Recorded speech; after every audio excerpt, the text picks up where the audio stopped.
can't.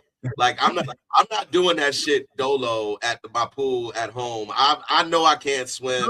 There were people there. There were people there. Like look, you specify most of what caused me to do that trip, but you left out a huge part. In every city growing up as kids that had a pool, especially in the inner city, because you were in St. Louis, I was in Jersey. In the inner city, the pool was where everybody pulled up. The entire everybody in the neighborhood was at that fucking pool, which means all the girls were at the pool too. All the girls. So when I decided to jump off that diving board, it wasn't just my moxie that was like, yo, you know what I'm saying? I'm gonna go out here and show. No, it was all the girls were watching and cheering on the that was jumping in the pool doing the dives. So I wanted to also be cheered on by the girls. So I jumped and did all of that for the love of the women. I wanted the ladies to be like, oh, Ty, we see you. Oh, let's go. I wanted that same exhilarated experience. And unfortunately, I did still get the girls because they were very concerned about my welfare. But flip side of that, man, hey, listen, I learned my lesson never to do nothing like that in life again. And you know, sometimes, you got to go through that. I'm surprised that Vince continues to do the stuff that he does. I don't continue to do nothing. What do you mean you don't continue? Yes, the fuck you do. This is what I'm saying. Like, y'all haven't. Right. At least Bad Ty has learned. You know what I'm saying? Like I don't know, Vince. You purposely get yourself into shit and be like, I don't know how this happened.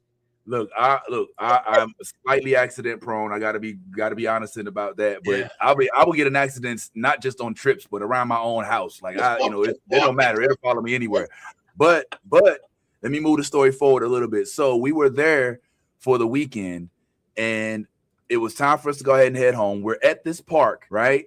And while I'm at the park, I'm literally pointing at the pool. Oh, by the way, that pool is also where my homeboy Mark and I had to, with the rest of the class, as to what movie we wanted to watch when we got out the pool, Beach Street or Ghostbusters. And out of all 30 kids, me and Mark were the only ones that voted for Ghostbusters. And that's when I knew he was my best friend. Everybody else was going to say Beach Street. Like, oh, everybody else was like Beach Street. And I was like, what's Beach Street? They're like, what you mean, what's Beach Street? I was like, I don't know. I grew up real sheltered, man. But anyway, so we're at the park. I point at the park and I say, yo, that right there is where beep, beep, beep, beep, beep, beep, beep, beep, beep. The sirens start going off. All of our phones said emergency, tornado warning, get to shelter. It didn't say watch. It didn't say hope maybe there'll be a tornado. It said tornado warning in your area, get to shelter. And this is while we're hearing the have y'all ever heard that? Have y'all ever heard the alarm? Yeah, I've heard it, but I mean it's more frequent in the Midwest, obviously. But yeah. Oh my God. Yeah, that is the most Were you in the Twisters movie, Vince? Bro, listen, wasn't no Dorothy, wasn't no Bill Pullman, wasn't no even this new little twist that they had, wasn't nobody there. I don't think it was Bill Pullman. I think it was Bill Paxton. You trying to be a tornado wrangler? I would have been. I'd be a storm chaser. You know what I'm saying? I think that shit's cool. But yo, I got a tiny sense. I got a tiny sense of what it was like to be like in an area that's typically bombarded with bombs and missiles.